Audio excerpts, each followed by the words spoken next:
Sir आपने operating system के बाद बताया था स्टोरेज और प्रोसेस, इनपुट आउटपुट। ओके, क्या होता है ऑपरेटिंग सिस्टम, कोई बताएगा? What is the operating system?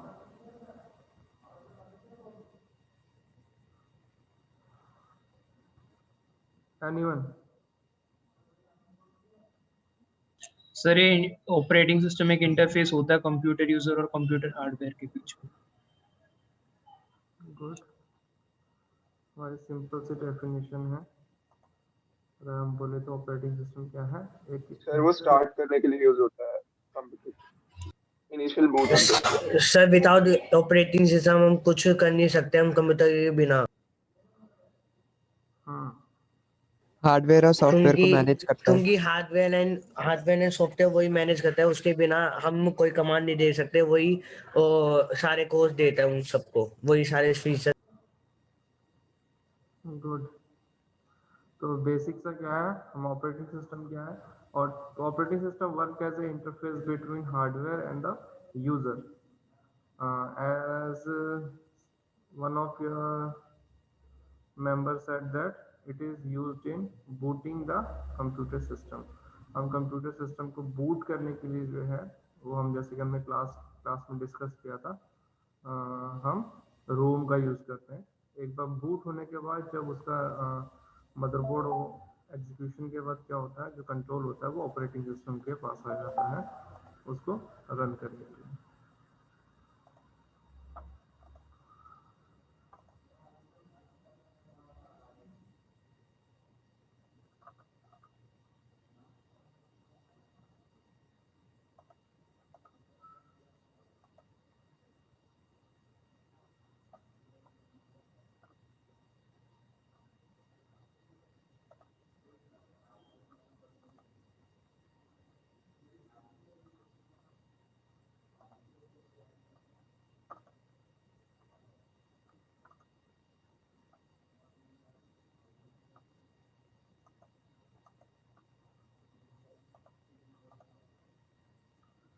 Kulbhushan Jha और साहिल ठाकुर, ये दो स्टूडेंट हैं जो अभी भी वेटिंग लिस्ट के अंदर हैं, इनका नेम चेंज नहीं हो रहा है।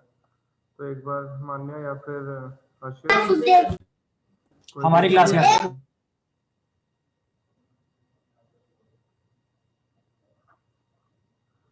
इनको स्पेसिफाई कर दो कि सीरियल नंबर जो तुम्हारे रोल नंबर का है वो अपने नेम के आगे, यूजर नेम के आगे मेंशन कर दें।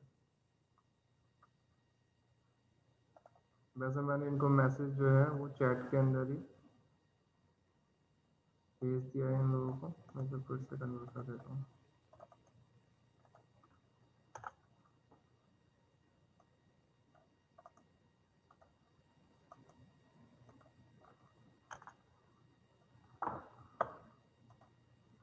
चलो ठीक है, लास्ट क्लास में जो हमने पढ़ा था, हमने बेसिक जो था हार्डवेयर कंपोनेंट जो हमारे स्टोरेज डिवाइसेस हैं, हमने उनको डिस्कस किया था। स्टोरेज डिवाइसेस के बाद हमने ऑपरेटिंग सिस्टम को डिस्कस किया था। हमने ऑपरेटिंग सिस्टम हार्डवेयर पढ़ा था हमने कि स्टोरेज डिवाइसेस के अंदर हमारे पास क्या होते हैं, दो तरह की स्टोरेज होती है। एक हमारी क्या होती है, वॉलेटाइल, एक होती है हमारी नॉन वॉलेटाइल। वॉलेटाइल के अंदर जो आता है वो हमारी रैम आती है, क्योंकि रैंडम एक्सेस मेमोरी होती है। रैम की जो प्रोसेसिंग होती है फास्ट होती है, और इसके अंदर जो टाइम जो डेटा होता है, जब तक प्रोग्राम जो होता है एग्जीक्यूशन प्रोसेस जो होता है रनिंग फेज के अंदर होता है, एग्जीक्यूशन मोड पे होता है, वो तभी तक क्या होता है रैम के अंदर प्रेजेंट रहता है। जैसे ही उसकी एग्जीक्यूशन कंप्लीट हो जाती है वो क्या हो जाता है, रैम से रिमूव हो जाता है। ठीक है, ये सब चीज़ें हमने क्या की थी, लास्ट क्लास के अंदर डिस्कस की थी। अब बात करते हैं उसके नेक्स्ट हमने पढ़ा था ऑपरेटिंग सिस्टम। ऑपरेटिंग सिस्टम क्या है, एक सिस्टम एप्लीकेशन है, सिस्टम सॉफ्टवेयर है जो कि एज ए इंटरफेस वर्क करता है हार्डवेयर और यूजर के अंदर।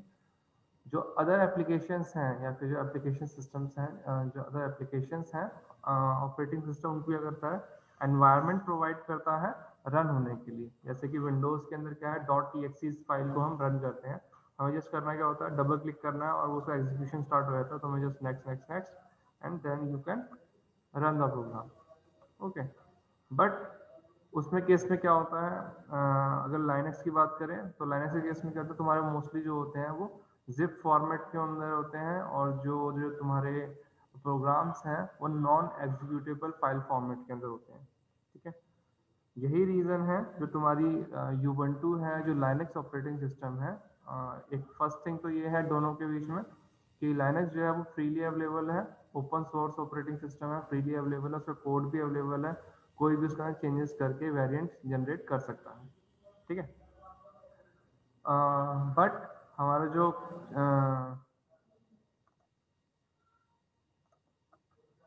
ऑपरेटिंग सिस्टम है, जो हमारे लाइनक्स ऑपरेटिंग सिस्टम है, उसके अंदर एग्जीक्यूटेबल फाइल जो होती है वो वर्क नहीं करती है। तुम्हें कोई भी डायरेक्ट एग्जीक्यूटेबल फाइल मतलब क्या है, .exe एक्सटेंशन जो एग्जीक्यूटेबल फाइल के लिए होती है हमारे पास। हम क्या करते हैं, विंडोज़ के अंदर तुम्हारे पास ऑपरेटिंग सिस्टम है तो तुम क्या करोगे, कोई एप्लीकेशन है तो तुम जस्ट उसके बाद डबल क्लिक करोगे और उसके बाद का जो फंक्शन है वो कंप्लीट, एक बार उसको परमिशन पूछेगा और तुमसे उसके बाद वो कंप्लीट जो होता है उसे रन कर देगा। उस एप्लीकेशन के अंदर एक चीज को समझो, एक एप्लीकेशन होती क्या है, application is a just a package that contain all the methods, functions and classes, objects that perform the task that for which that particular program is design. Okay, अगर तुमने क्या किया, एक पैकेज को इंस्टॉल किया है तो उस पर्टिकुलर पैकेज के अंदर जितने भी क्लासेस हैं, फंक्शंस हैं, मेथड्स हैं, ऑब्जेक्ट्स हैं, वो सब तुम्हारे सिस्टम में क्या होंगे, इंस्टॉल होंगे, ठीक है। कुछ लोगों ने तुमने देखा होगा या पढ़ा होगा कि तुमने देखा होगा कुछ स्टूडेंट्स जो होते हैं कुछ क्या बात कर रहे हैं हम, एप्लीकेशंस जो होती हैं हमारे पास विंडोज़ की, जैसे कि हमारे पास विंडोज़ ऑपरेटिंग सिस्टम के अंदर क्या है, एग्जीक्यूटेबल फाइल्स होती हैं। उनको से क्या करते हैं हम, बोला जाता है कि हमें कोई भी इलीगल सॉफ्टवेयर जो है वो इंस्टॉल नहीं करनी चाहिए। इलीगल का मतलब क्या है, एक तो होता है कंपनी हमें सॉफ्टवेयर या फिर प्रोग्राम्स प्रोवाइड करती हैं, वो उनके साथ क्या करती हैं, सीरियल नंबर भी प्रोवाइड करती हैं। तुम उसके अंदर उनके सीरियल नंबर को इंसर्ट करो और वो फिर एक्टिवेट हो जाती हैं, जो पर्टिकुलर टाइम पीरियड तक क्या होती हैं, तुम उनको यूज़ कर सकते हो। सब्सक्रिप्शन आते हैं 1 साल के, 2 साल के, ठीक है। बट कुछ क्या होते हैं, तुम लोगों में कोई काफ़ी लोगों ने, तुम जानते होंगे कि तुम क्रैक्ड वर्जन जो है वो इंस्टॉल कर सकते हो किसी भी Yes. प्रोग्राम का। क्रैक वर्जन जो है वो इंस्टॉल कर, क्रैक वर्जन करता है क्या है, जो तुम्हारी की ऑथेंटिकेशन का जो प्रोसेस है उसको वो बाईपास कर देते हैं जस्ट। तो उस बाईपास होने से बचने के लिए हम उसको पे करने से बचने के लिए हम क्या करते हैं, जो क्रैक्ड वर्जन होता है उसे हम इंस्टॉल कर लेते हैं अपने सिस्टम के ऊपर, उसे यूज कर लेते हैं, ठीक है। जनरल वे के अंदर तो ये चल जाता है, बट ये जो तुम्हारे इलीगल सॉफ्टवेयर होते हैं, अगर मैं जो इलीगल सॉफ्टवेयर बोल रहा हूँ, उन सॉफ्टवेयर को बोल रहा हूँ, ये वो सॉफ्टवेयर नहीं है जो गवर्नमेंट ने इलीगल डिक्लेयर किए हैं, मैं उन सॉफ्टवेयर की बात कर रहा हूँ जो सॉफ्टवेयर हमें अवेलेबल है, पेड वर्जन के अंदर है, बट हम उनको क्या करते हैं, ब्लैक मार्केट से इलीगली उसे डाउनलोड करके अपने सिस्टम के ऊपर यूज करते हैं। मैं इलीगल उन सॉफ्टवेयर की बात कर रहा हूँ।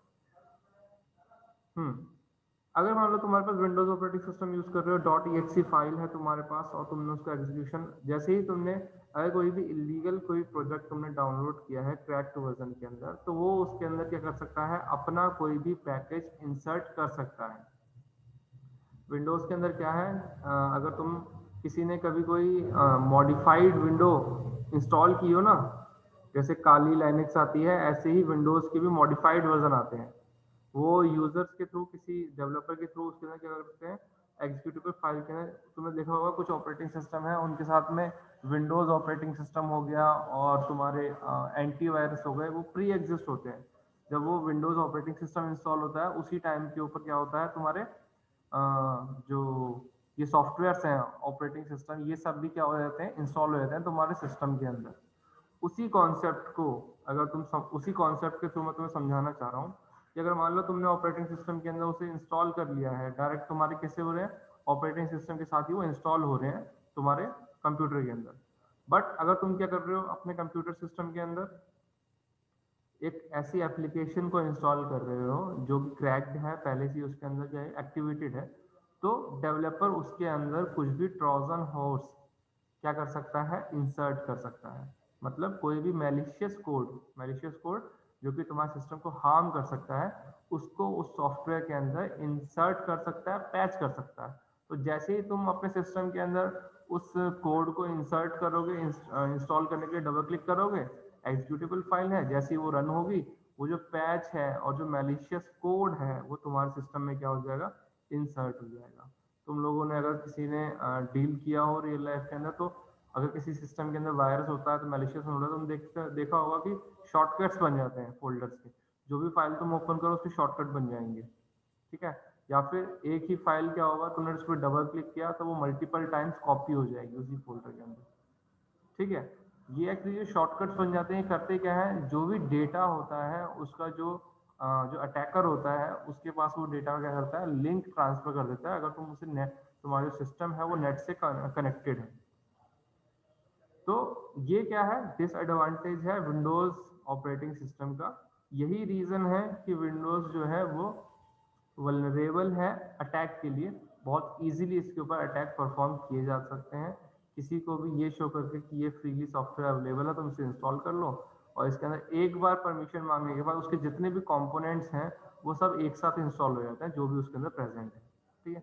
वहीं पे अगर मैं लाइनक्स की बात करूँ तो लाइनक्स के अंदर प्रोसीजर क्या रहेगा, लाइनक्स के अंदर पहले तो मैं सबसे पहले जाऊँगा लाइनक्स की वेबसाइट पे, वहाँ पे जाके उसका जो पैकेज है उसको मैं डाउनलोड करूँगा। पैकेज डाउनलोड किस फॉर्मेट में होगा, वो WinRAR या कंप्रेस्ड फॉर्म में कोड होगा वो, ठीक है। उसको फिर मुझे क्या करना पड़ेगा, मुझे लाइनक्स का टर्मिनल ओपन करना पड़ेगा, टर्मिनल के थ्रू मुझे उस डायरेक्टरी पे जाकर उसको अनरैप करना पड़ेगा, अनजिप करना पड़ेगा वो जो पैकेज होगा। उसके बाद फिर इंस्टॉल की जो उसकी कमांड है, उसके डिफरेंट पैरामीटर है, उसे मुझे इंस्टॉल करना पड़ेगा। तो जो अगर मान लो उसके अंदर कुछ तुमने एडिशनल कुछ इंस्टॉल करने के लिए अटैकर ने उसके अंदर कुछ एड ऑन भी कर दिया है, तो भी वो जस्ट उन्हीं पैकेजेस को इंस्टॉल करेगा जिसको मैं कमांड्स के अंदर लिस्ट डाउन करूंगा, ठीक है। फॉर एग्जांपल मुझे एक प्रोग्राम है लाइनक्स का NS2 नेटवर्क सिमुलेटर टूल है, उसे मुझे इंस्टॉल करना है, तो मुझे सिंपली करना पड़ेगा उस टूल में जाके मुझे मेंशन करना पड़ेगा इंस्टॉल NS2 2.35। अब NS2 2.35 के जो लॉग फाइल है, उसी लॉग फाइल के अंदर जो कंपोनेंट उसने लिस्ट डाउन किए हैं वही उसमें इंस्टॉल होंगे। अगर कुछ और एड ऑन है या पैच उसके अंदर इंसर्टेड है, वो इंस्टॉल नहीं होगा।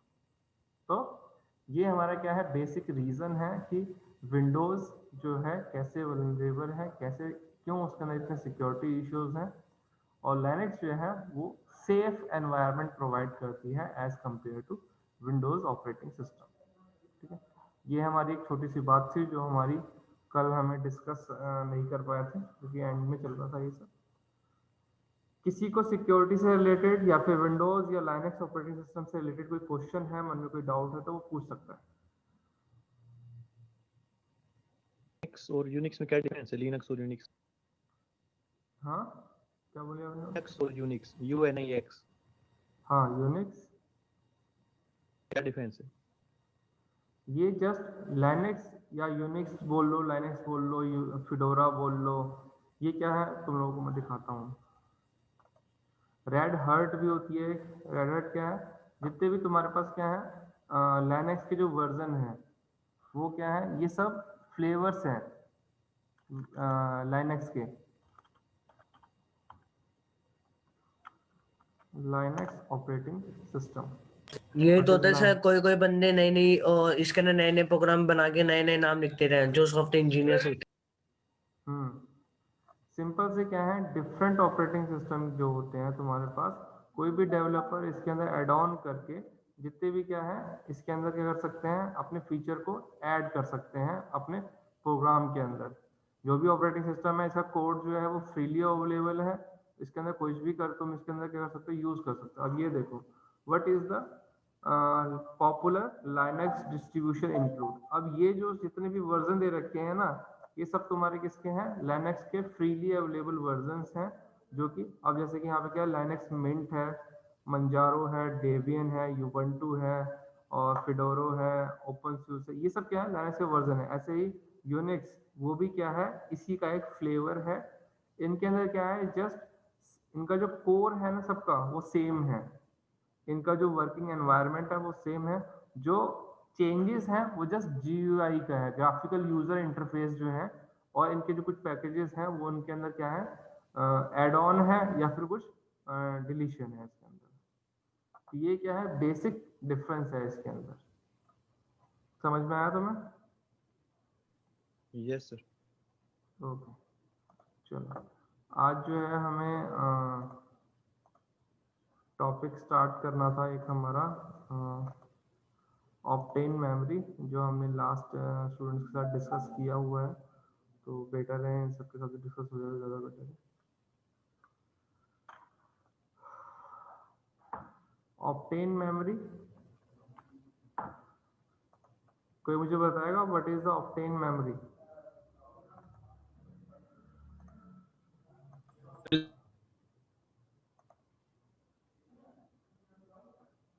एनीवन?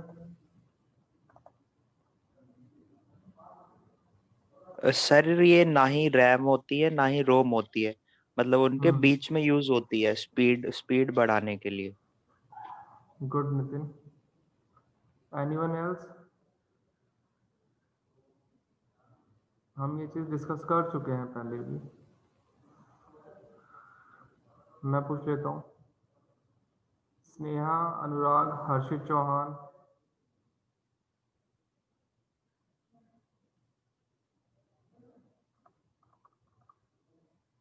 कोई प्रेजेंट है?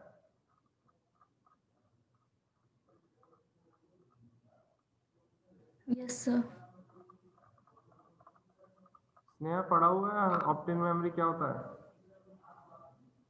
नहीं सर। आर्यन, तुमने न्यू ज्वाइन किया है, तुमने नहीं पढ़ा होगा। बाकी जो पहले से एग्जिस्ट करते हैं सर जो स्टूडेंट। हाँ बोलो। ऑप्टेन मेमोरी एक नई तरह की मेमोरी है, मतलब जो इम्प्रूव कर देती है कंप्यूटर की परफॉर्मेंस को। और मतलब जब भी वो बेसिकली क्या है कि HDD और SSD रैम के बीच की मतलब होती है ना। सही जा रहे हो कबीर। तुम लोगों का जो इंटरेक्शन है वो बहुत ही कम है। तुम लोगों को जो भी पढ़ा हुआ है एटलीस्ट वो तुम्हें बताना चाहिए, ठीक है, इंटरेक्ट करना चाहिए। ये तुम्हें बीटेक का मतलब सिर्फ इतना नहीं है कि तुम लोग यहाँ पर आओ, यहाँ पे लेक्चर जो चल रहा है उसको सुना और चले गए। बीटेक फिर तुमने बीटेक करी है, कोई भी कोर्स किया, वो इक्विवेलेंट है तुम्हारा। अभी तुम्हारी एक्टिविटीज हो रही होंगी, कुछ भी हो रहा है, जितना तुम एक्सप्लोर कर सकते हो, जितना इंटरेक्ट कर सकते हो, जितना ओपन हो सकते हो, तुम्हें उतने होने की कोशिश करनी चाहिए। यहाँ पर कोई तुम्हें मार्किंग नहीं कर रहा है, कोई जज नहीं कर रहा है कि तुमने गलत बोला है, सही बोला है। गलत बोला जाएगा तो करेक्ट किया जाएगा, सही बोला जाएगा तो अप्रिशिएट किया जाएगा। तो जितना इंटरेक्ट करोगे वो तुम्हें तुम्हारी नॉलेज के लिए और तुम्हारे सेल्फ एक्सप्लोरेशन के लिए तुम्हें एडवांटेज प्रोवाइड करेगा। मुझे कोई फायदा नहीं है कि मैं अपना टाइम वेस्ट करके एक टॉपिक, जो जितना कंटेंट मैं एक लेक्चर के अंदर डिलीवर कर सकता हूँ वो मैं 2 लेक्चर्स में डिलीवर करता हूँ। रीजन बीइंग ताकि तुम लोगों के साथ इंटरेक्शन हो सके, तुम उसको कर सको, ज़्यादा अच्छे से समझ सको, और मुझे भी समझ में आता है कि हाँ तुम लोग पढ़ रहे हो इसको, ठीक है। तो कोशिश किया करो सबको जो भी डेटा है वो प्रोवाइड किया जा रहा है, तो साथ साथ पढ़ते रहो। अगर तुम सोचो कि एक बार लास्ट में जो 11th-12th वाला जो स्टेटस होता है लास्ट में पढ़ लेंगे जाके, तो वो वाला स्टेटस यहाँ पे काम नहीं आ पाएगा, ठीक है। चलो मैं स्टार्ट करता हूँ ऑप्टेन मेमोरी। वो ठीक है। What is the obtain memory? Obtain is a Intel statement term for a new class of hyper-fast memory module. Intel क्या है? एक कंपनी है जो कि प्रोसेसर और जो हमारी अदर पेरिफेरल डिवाइसेस हैं, जो कंपोनेंट्स ऑफ कंप्यूटर हैं, उनको डेवलप करती है, उनका मैन्युफैक्चरिंग करती है, ठीक है। तो इंटेल ने क्या किया है, एक नई टर्म को इंट्रोड्यूस किया है जिसका नाम है ऑप्टेन। ऑप्टेन मेमोरी क्या है? ये एक हाइपर फास्ट मेमोरी मॉड्यूल है जो कि इंटेल ट्रेडमार्क के अंडर डेवलप हुआ है, मैन्युफैक्चर्ड हुआ है। It is compatible with supported motherboards that can be used Intel 7th generation core processor। जो ऑप्टेन मेमोरी है वो क्या है, जो हमारे पास एग्जिस्टिंग मदरबोर्ड्स हैं, 7th जनरेशन के जो मदरबोर्ड्स जो हमारे पास एग्जिस्टिंग लेटेस्ट मदरबोर्ड हैं, ये उन्हीं के साथ क्या है, कंपेटेबल है, हम उन्हीं के साथ इनको यूज कर सकते हैं। प्लस एड ऑन के अंदर 7th जनरेशन कोर प्रोसेसर है, अगर किसी के पास i3 i5 i7 चिपसेट के साथ, तो हम उन्हीं प्रोसेसर और मदरबोर्ड के साथ ऑप्टेन मेमोरी को इंक्लूड कर सकते हैं, इनेबल कर सकते हैं। Optane memory use 3D nano fabrication technology. जो ऑप्टेन मेमोरी है उसने क्या किया है, 3D नैंड फैब्रिकेशन टेक्नोलॉजी का यूज किया है ताकि इसको फास्टर और मोर एफिशिएंट बनाया जा सके। To achieve the super low latency as a fast as a 10 micro second. तो इसके अंदर क्या है, जितने भी हमारे फीचर्स हैं हमें प्रोवाइड किए गए हैं वो क्या क्या किस लिए यूज़ किया गया है, इस टेक्नोलॉजी को किस लिए इंट्रोड्यूस किया गया है, ताकि जो हमारी प्रोसेसिंग है और जो उसको स्पीड अप किया जा सके। हमने कोई भी अदर पेरिफेरल डिवाइसेस हैं जैसे कि मदरबोर्ड है, रैम है, प्रोसेसर है, उनके साथ कोई भी चेंजेस नहीं किए हैं। जस्ट हमने क्या है, एक अनदर एड ऑन किया है अपने ऑप्टेन मेमोरी के थ्रू, एक अनदर एक पार्ट इंसर्ट किया है जो कि जो हमारे एग्जिस्टिंग हार्डवेयर है उनको क्या कर रहा है, कॉम्प्लीमेंट कर रहा है, उनको एडिशनल फीचर प्रोवाइड कर रहा है, एडिशनल स्पीड और एफिशिएंसी प्रोवाइड कर रहा है। ये हमारा क्या है, Optane memory. What is Optane memory is not, Optane memory क्या नहीं है। Optane memory is not a type of a conventional random access memory और रैम। ऑप्टेन मेमोरी जो है वो रैम नहीं है, it's not a part of RAM और it's not a RAM. It is not a technology that belong used for conventional storage, at least not as consumer level.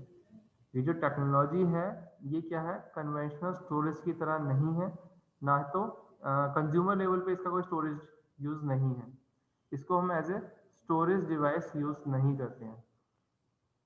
तो एक चीज तो क्लियर हो गई है, ऑप्टेन मेमोरी क्या है, ना तो वो सेकेंडरी मेमोरी है ना तो वो प्राइमरी मेमोरी है। मीनिंग ना तो वो रैम है हमारी और ना ही वो स्टोरेज यूनिट जो हार्ड डिस्क होती है हमारी, ये वो है। इतनी चीज क्लियर है सबको? Yes sir. नेक्स्ट आ जाती है अबाउट ऑप्टेन मेमोरी की ऑप्टेन मेमोरी एक्चुअल में होती क्या है। Optane memory sold in 16 GB and 32 GB capacity are meant to work as a cache memory bridge between the RAM and storage. जो Optane memory है एट प्रेजेंट 16 GB और 32 GB capacity के साथ जो है एट प्रेजेंट मार्केट के अंदर present है, ये क्या है, कैशे मेमोरी की तरह वर्क करती है जो कि रैम और स्टोरेज के बीच में ब्रिज की तरह वर्क करती है for allowing the fast data transfer between memory, storage and processor. Optane memory का सिंपल जो काम है वो क्या है, रैम और स्टोरेज के बीच में ब्रिज का काम करता है ताकि जो in between memory, storage and processor fast data transfer rate जो है हम अचीव कर सकें। उसके लिए क्या करते हैं, ऑप्टेन मेमोरी का यूज किया जाता है। Optane is basically a next generation version of Intel Smart Response Technology. Optane जो है वो Intel की next generation technology जो है SRT है, उसका ये advanced version है। Could use cheap low capacity SSD to cache data for slower and higher capacity conventional hardware. इसका जो यूज है हम वो SSD से लेके SSD से डेटा ट्रांसफर करने के लिए कैशे डेटा। अगर मान लो तुमने क्या किया, प्रोसेसर यूज किया है और इन बिटवीन तुम्हारे पास एक SSD हार्ड डिस्क है, उनके बीच में फास्ट डेटा ट्रांसफर की जो फीचर है वो इनेबल करने के लिए किसका यूज करते हैं, ऑप्टेन मेमोरी का यूज करते हैं। Next one, can I use Optane memory instead of DRAM और SSD ड्राइव। सिंपल सा हम पहले ही पढ़ चुके हैं कि ऑप्टेन मेमोरी क्या है, ना तो रैम है ना ही स्टोरेज डिवाइस है। तो इसका सिंपल सा आंसर क्या हो जाएगा, no. The 16 and 32 GB Optane M.2 modules currently being sold do not function as a primary memory storage and they not replace full storage device। ये क्या है, एट प्रेजेंट 16 और 32 GB वेरिएंट के बीच में वेरिएंट जो है वो मार्केट के अंदर अवेलेबल है। ये जो है इसे हम पहले पढ़ चुके हैं, it's do not for function as primary memory and they do not replace a full storage device. ना तो ये प्राइमरी मेमोरी को ना ही ये रैम को, हार्ड डिस्क को रिप्लेस करते हैं। इन्होंने जनरल किया क्या है, एक टेक्नोलॉजी को एड ऑन किया है।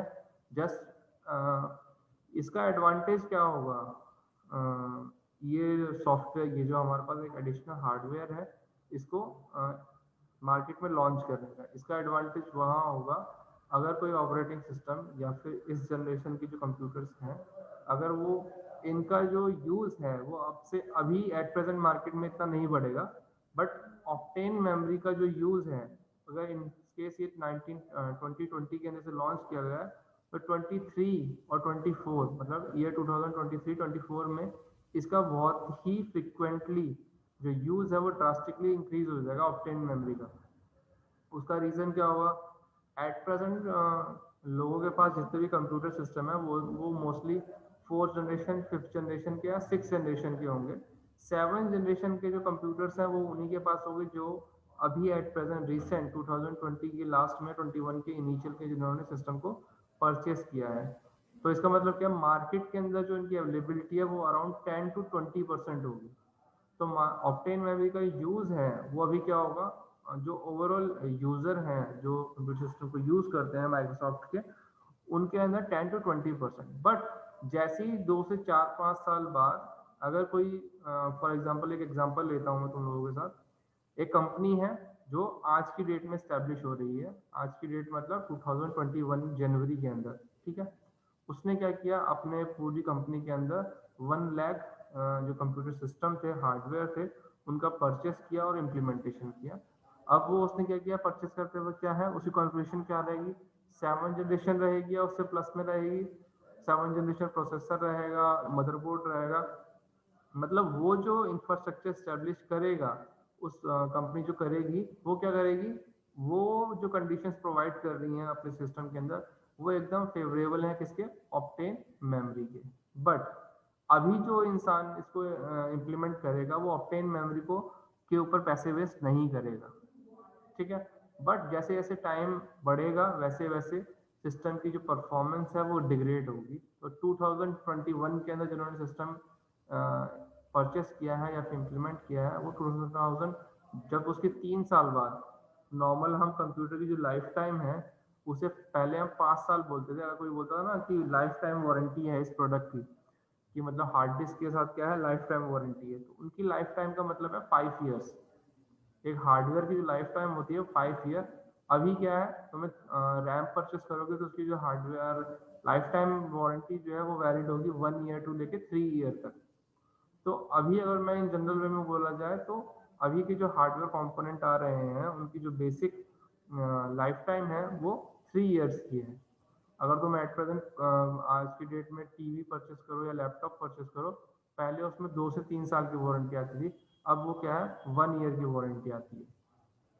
और अगर तुम परचेस करो सामान तो उसके अंदर क्या है, तुमने अगर कोई मोबाइल परचेस किया हो तो वो मोबाइल परचेस के साथ क्या होता है, मोबाइल की वारंटी तो 1 साल की है, बट उसके साथ जो एड ऑन अदर जो उसके साथ में वो हैं कंपोनेंट्स हैं या डिवाइसेस हैं, जैसे कि उसके साथ में हेडफोन्स आए हैं, तो उनकी वारंटी कितनी देंगी, 6 मंथ की वारंटी देंगे।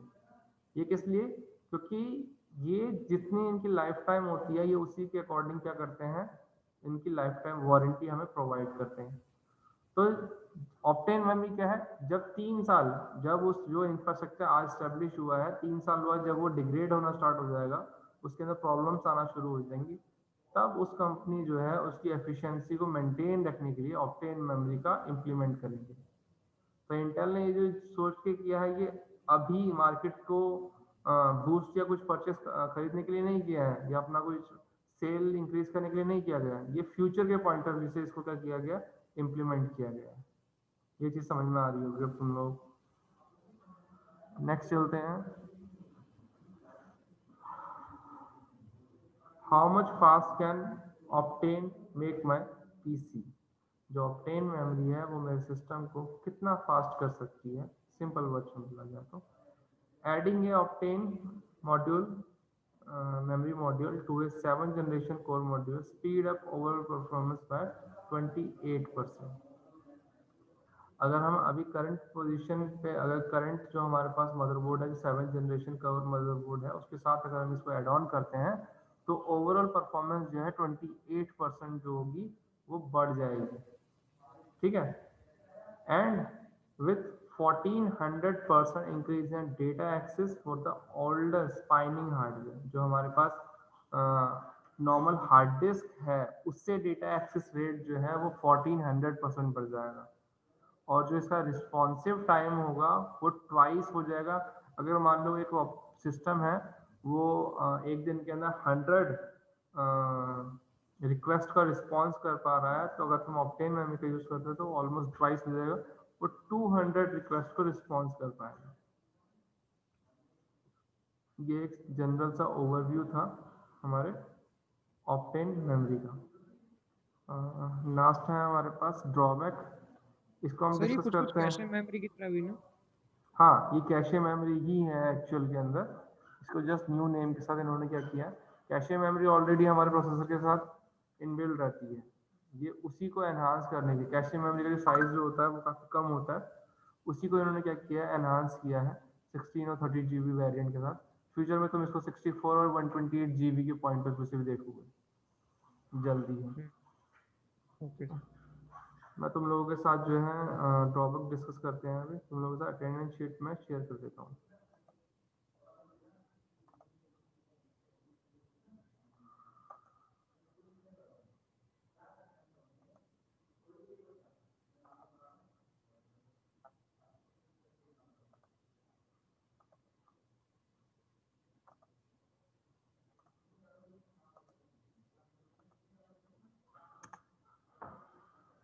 सबको अटेंडेंस लिंक मिल गया होगा अपनी चैट के अंदर, तो वो अपनी अटेंडेंस यस मार्क सर। कर सकते हैं।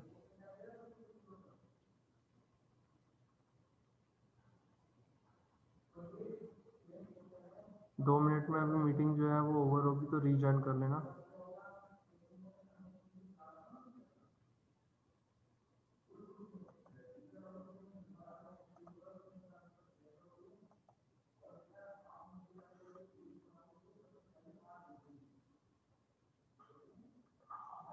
सर सर हाँ बोलो। सर मैं शिवम बोल रहा हूँ। कल सर मैंने अपनी अटेंडेंस मार्क भी करी थी, अब वहां पे नहीं है वो मार्क।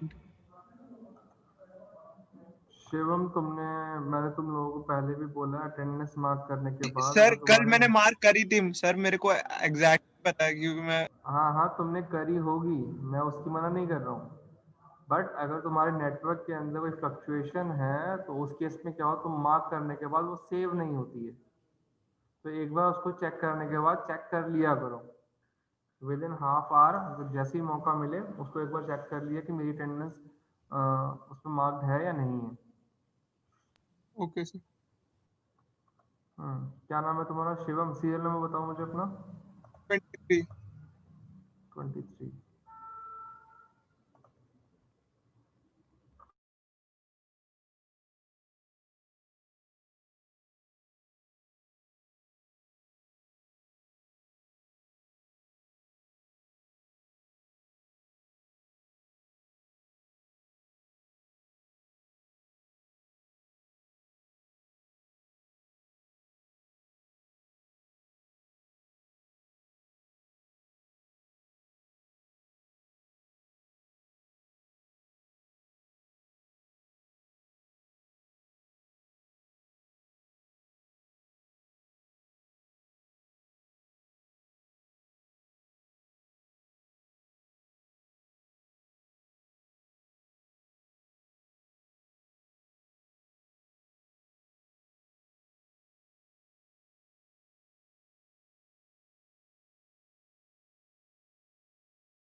Hello sir. हेलो।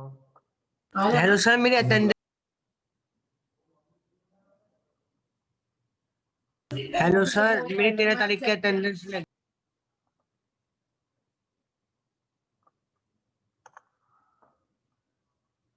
तुम लोगों के साथ आपकी अटेंडेंस का जो लिंक है वो मैंने फिर से शेयर कर दिया है। जो स्टूडेंट्स नहीं कर पाए हैं अपनी अटेंडेंस मार्क, वो अटेंडेंस मार्क यहाँ पे कर सकते हैं।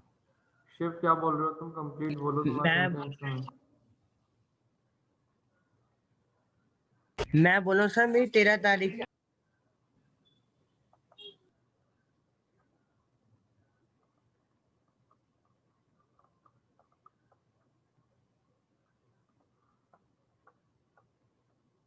सर मैं ये बोल रहा हूँ, मेरी 13 तारीख की अटेंडेंस नहीं लगी। अच्छा, सीरियल नंबर बताओ अपना। 46।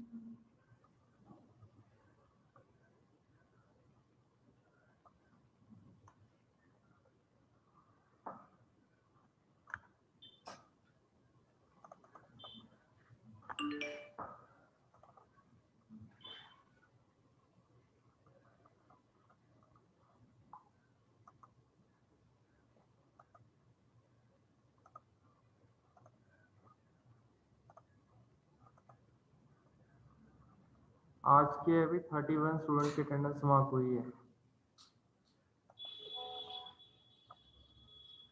हर्ष गुप्ता बोलो। सर वो सोनिका की जो है अटेंडेंस लगा दो, उसका मैसेज आया, उसने क्लास अटेंड करी है आज की।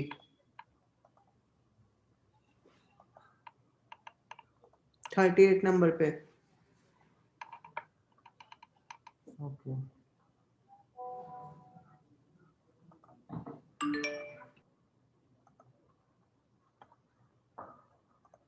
और कोई स्टूडेंट है जिसकी अटेंडेंस मार्क नहीं हुई है?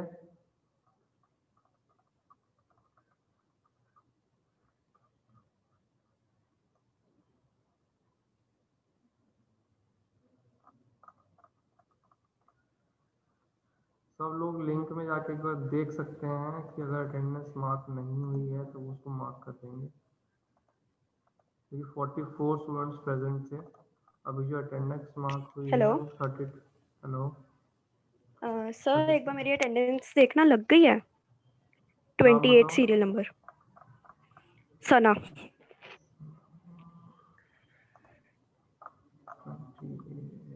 नहीं सुना। सर लगा दो, फिर मेरे एंड से लग नहीं रही आई थिंक। ठीक है, और कोई स्टूडेंट?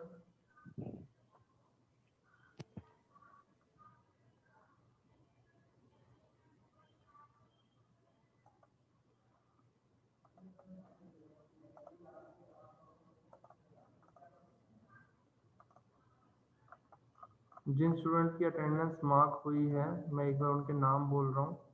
अगर कोई स्टूडेंट तुम में से रह रहा हो तो मुझे बता देना।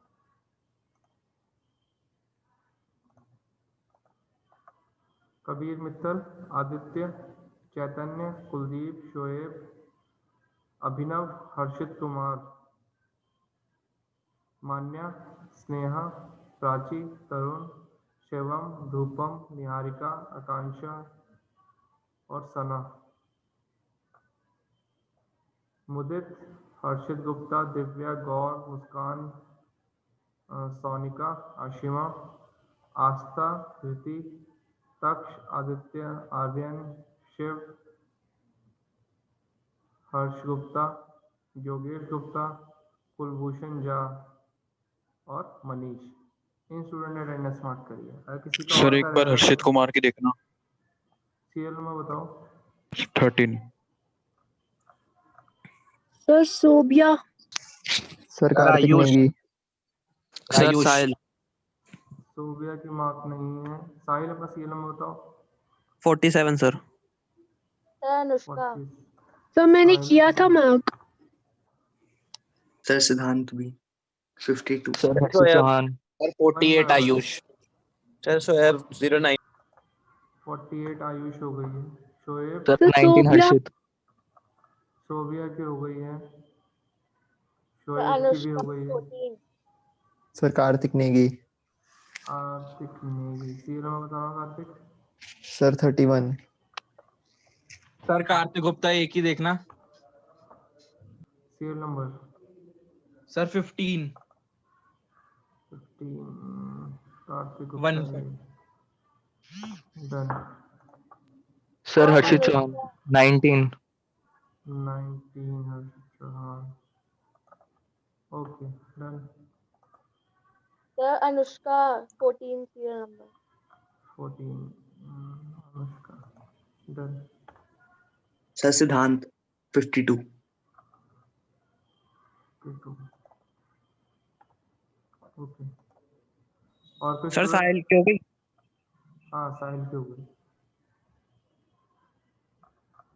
सबकी हो गई है। चलो ठीक है। हमारे एक लास्ट टॉपिक था जो उसको हम डिस्कस कर लेते हैं। ड्रॉबैक्स क्या है इसके? फर्स्ट क्या है, Optane modules are relatively cheap performance add on approx $50 for 16 GB and $100 for 32 GB version. Optane memory जो है वो एक चीप अप्रोच है अपने सिस्टम की जो ओवरऑल परफॉर्मेंस है उसको एनहांस करने के लिए। हमने लास्ट टाइम डिस्कस किया था कि अगर 100 रुपीज़ 80 रुपीज़ है तो 4000 के अंदर हमें 16 GB ऑप्टेन मेमोरी अवेलेबल है और 8000 में 32 GB वर्जन जो है अवेलेबल है, जो कि हमारे रैम के कंपैरिजन के अंदर चीपर है। ठीक है। You will need the latest 7th generation processor and compatible motherboard to take the advantage of it. इसका ड्रॉबैक क्या है, तुम्हें लेटेस्ट जो मदरबोर्ड है और जो 7th जनरेशन का प्रोसेसर है वो दोनों ही कंपेटेबल, अगर तुम्हें ऑप्टेन मेमोरी का यूज़ करना है तो लेटेस्ट जो हमारे हार्डवेयर कंपोनेंट हैं उनको हमें अपडेट करना होगा, उसके बाद हम ऑप्टेन मेमोरी को यूज़ कर सकते हैं। Obtains caching system only work with the primary operating system drive, only primary partition. You can install Optane memory in the desktop that use both SSD or hard disk device, but it will not improve the speed of the secondary storage of the drive. जो Optane memory जो caching system है ये तुम्हारी primary drive होती है। For example तुम्हारे system के अंदर C ड्राइव है, D ड्राइव और E ड्राइव है, तो तुम C ड्राइव के साथ ही इस Optane मेमोरी को इम्प्लीमेंट कर सकते हो। ये जो है तुम्हारे ओवरऑल हार्ड डिस्क की जो सेकेंडरी स्टोरेज की जो स्पीड है उसे इम्प्रूव नहीं करती है। जस्ट सी ड्राइव जिसके अंदर तुम इसको इम्प्लीमेंट करोगे उसी की स्टोरेज जो डिस्क है साइज है उसको क्या करती है, उसकी जो परफॉर्मेंस है उसको एनहांस करती है। ठीक है। ऑप्टेन मेमोरी को तुम डेस्कटॉप के अंदर यूज़ कर सकते हो जिसके अंदर SSD और हार्ड डिस्क जो दोनों वर्जन की जो वो तुम्हारी स्टोरेज डिवाइस है वो अवेलेबल है, तुम उसके अंदर ऑप्टेन मेमोरी को भी यूज़ कर सकते हो। तुम्हारी ओवरऑल स्पीड को जो ये क्या है एनहांस करेगी उस केस के अंदर। तो ये क्या है, इसके ड्रॉबैक्स हैं हमारे ऑप्टेन मेमोरी के। ये था हमारा आज का टॉपिक। किसी कोई डाउट है, कुछ क्वेश्चन है ऑप्टेन मेमोरी को लेकर तो वो पूछ सकता है। सर दोनों का If Optane memory is cost effective, then how is it a drawback? Actually it's not a drawback। मैं मेंशन करना, मैंने इनिशियली मेंशन किया था, ये जस्ट एक तरह का मेरा पार्ट था, मैंने फर्स्ट मुझे तुम लोगों के साथ शेयर करना था। ये ड्रॉबैक नहीं है इसका, ये एडवांटेज नहीं है इसका ऑप्टेन का। ड्रॉबैक जिस इसका ये है कि ये सिर्फ तुम्हारा क्या है लेटेस्ट कॉन्फ़िगरेशन के साथ वर्क करता है। तुम्हें लेटेस्ट 7th जनरेशन प्रोसेसर और कंपेटेबल मदरबोर्ड चाहिए इसे रन करने के लिए, प्लस ये ओवरऑल सेकेंडरी मेमोरी की जो परफॉर्मेंस है उसको एनहांस नहीं करता है। जस्ट जो प्राइमरी पार्टीशन होता है ये जस्ट उसी की परफॉर्मेंस है उसको एनहांस करता है। ये दोनों जो पॉइंट है ये इसके ड्रॉबैक्स हैं। और कोई स्टूडेंट कोई कुछ पूछ रहा था और था?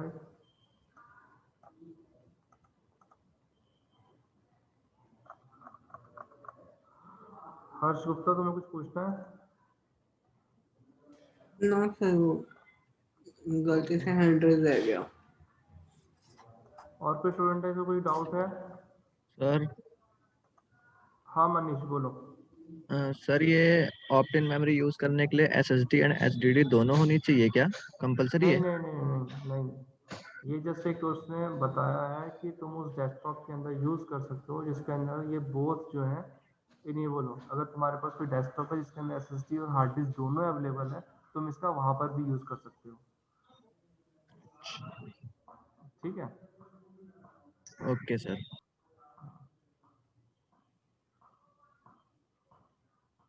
ओके, किसी को कोई डाउट नहीं है? No sir. Okay, thank you. Class Thank over you. करते हैं हम आज की।